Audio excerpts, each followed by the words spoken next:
আসসালামু আলাইকুম রহমতুল্লাহ। কেমন আছেন সকলেই? আশা করি সকলেই ভালো আছেন। দেশ ও প্রবাসের সকল ব্যাংকের সকল গ্রাহকদের জন্য একটি মহা গুরুত্বপূর্ণ আপডেট নিউজ নিয়ে আপনাদের মাঝে উপস্থিত হয়েছি। এখনকার নিউজটির মধ্যে ব্যাংকিং খাতের কিছু গুরুত্বপূর্ণ তথ্য, বিশেষ করে যে ব্যাংক গ্রাহকদের টাকা ফেরত দিতে অক্ষমতা স্বীকার করেছেন এবং বলেছেন এখন গ্রাহকদের টাকা ফেরত দেওয়া সম্ভব হচ্ছে না। ব্যাংকিংয়ের নামে কারসাজি ফাঁসছে ফার্স্ট সিকিউরিটি ইসলামী ব্যাংক।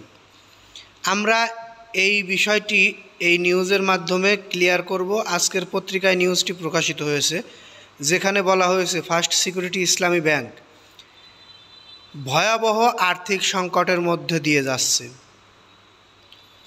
এর মূলে রয়েছে বিপুল পরিমাণ খেলাপি ঋণ এবং গ্রাহকদের অর্থ পরিশোধে ব্যর্থতা।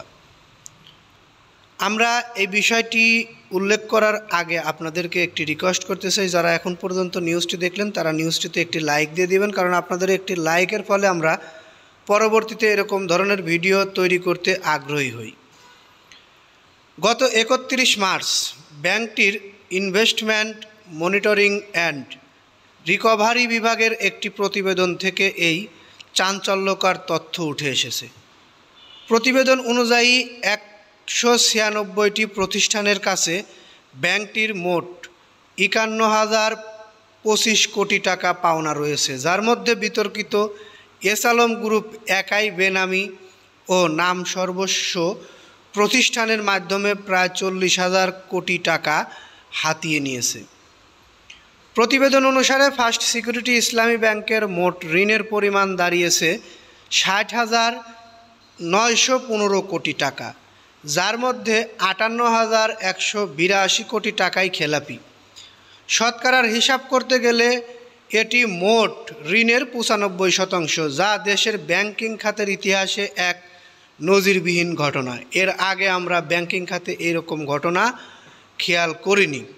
95% ঋণ খেলাপি হয়ে গেলে ওই ব্যাংক ঘুরে দাঁড়াতে পারবে বলে আমরা বিশ্বাস করতে পারছি না।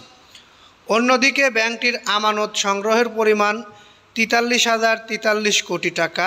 মার্চ 2025 সালের প্রতিবেদন অনুযায়ী ব্যাংকটিতে প্রায় 17,700 কোটি টাকার মূলধন ঘাটতি রয়েছে।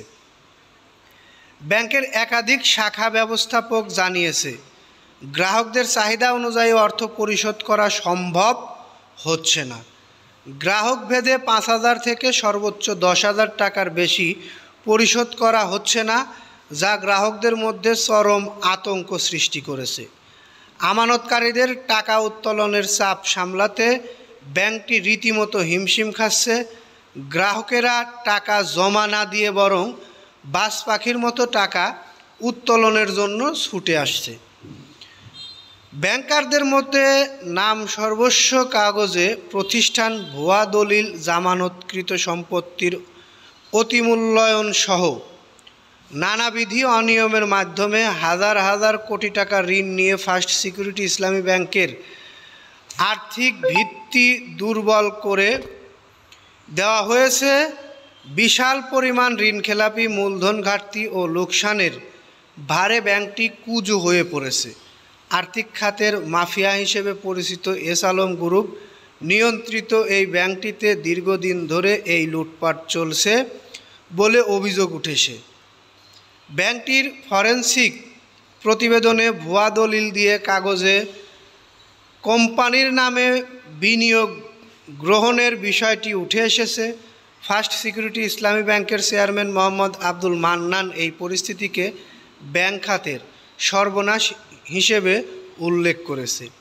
এর জন্য একটি সংঘবদ্ধ চক্রকে তিনি দায়ী করেছেন। তিনি অভিযোগ করেন তৎকালীন সরকার এই অনিয়মে বাধা দেয়নি, বরং সরকার প্রধানের নাম ব্যবহার করে ব্যাংক খালি করা হয়েছে।